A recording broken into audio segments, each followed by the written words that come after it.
uma parte ali de contas que não são verdadeiras e tal. Enquanto o Lula tem 8 milhões, se eu não me engano, da última vez que eu chequei, tava por aí. Então, assim, com esse número assim muito acima, a gente vê uma movimentação na internet muito mais eficaz.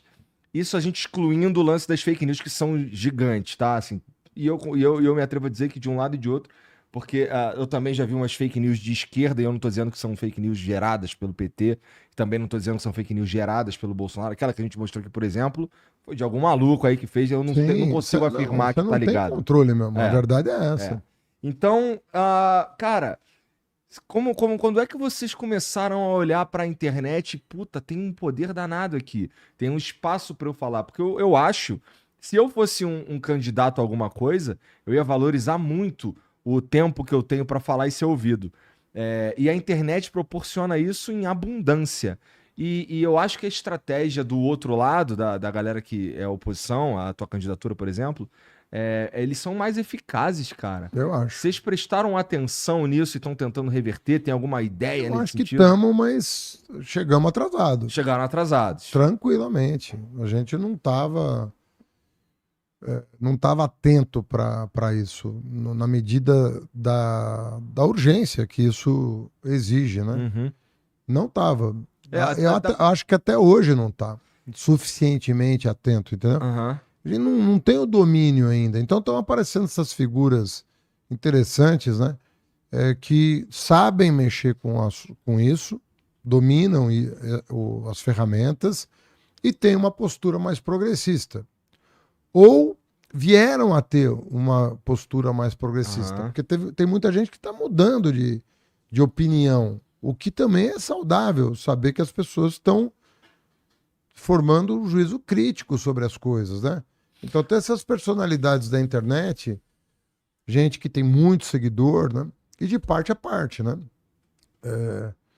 Você tem dos dois lados, gente que sabe mexer com os instrumentos, com as ferramentas, e que estão duelando em torno de valores, de princípios e tal. Então, eu acho que se hoje existe mais paridade do que em 2018, Não, lá não é por causa do PT. Sim. É por causa de gente que não era petista, que talvez não fosse nem de esquerda ou de centro-esquerda, mas que se identifica com valores mais progressistas e que se dispuseram a tomar risco nas redes para defender suas posições. Aham. Isso está acontecendo. Repito, menos por uma ação partidária e mais por uma ação individual. Isso Tá. está acontecendo. Tu diria, isso que você acabou de falar aí, o PT, o PT, vamos pensar no PT como uma entidade, ou ele pode ouvir isso daí como uma crítica e, pô, presta atenção nisso. Eu espero que ouça, porque você pensa que a gente não se critica internamente? Sei Rapaz, lá. petista é tão crítico que não sobra para todo mundo, cara. Tem muita discussão interna. E eu falo as coisas que eu acho do PT. Eu falo as coisas que eu acho que estão erradas, eu falo até publicamente às vezes. Já escrevi artigo crítico à condução do partido, à condução do governo. O que que tu Não achou tem problema. daquela. O que que tu achou, falando do PT, o que que tu achou daquela.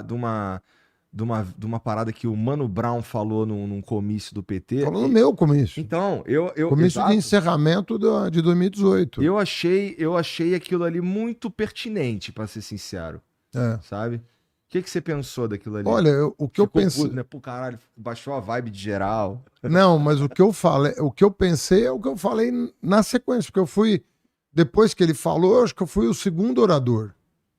E eu falei, tá na internet o que eu falei. Falei, cara, porque ele começou a ser vaiado. Eu falei, não tem nada a ver. O cara tá falando um negócio que a gente tem que compreender. Ele é um cara que se comunica com a base dele, ele mora no mesmo lugar, no mesmo bairro. Eu já visitei lá a turma do Racionais várias vezes. Você sabe que quando eu fui convidado para uma reunião com o Papa Francisco, né, com prefeitos do mundo todo, eu levei um disco dos Racionais para o Papa. Né? E Talvez um dos maiores legados artísticos que São Paulo tem, né? Não, foi um acontecimento, né? Quando surgiram os Racionais, né? Quando eles surgiram como grupo e tal, foi um acontecimento. E eles têm um papel na cultura paulistana e hoje nacional e Sim, sim, até sim, sim, sim. internacional, né? É. Eu fiz uma live com o Emicida essa semana no meu Instagram, no Instagram dele. Eu procuro, na medida do meu tempo disponível, acompanhar os movimentos culturais, que a cultura sempre está um ou dois passos ou mais na frente, né, do que está acontecendo. Por causa da sensibilidade, por causa do. O artista, ele tem uma sensibilidade diferente, É, né? verdade. Cara, essas eleições, elas foram marcadas, e eu não sei exatamente aqui, aqui em São Paulo, talvez você consiga me ajudar nisso aí, mas teve muita gente diretamente ligada ao Bolsonaro que foi eleito deputado, senador, deputado federal, estadual e senador.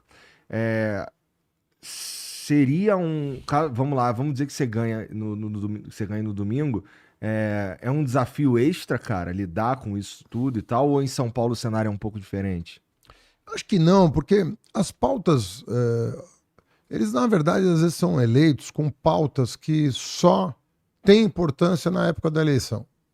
Depois elas perdem um pouco de importância, porque você está mobilizando energias assim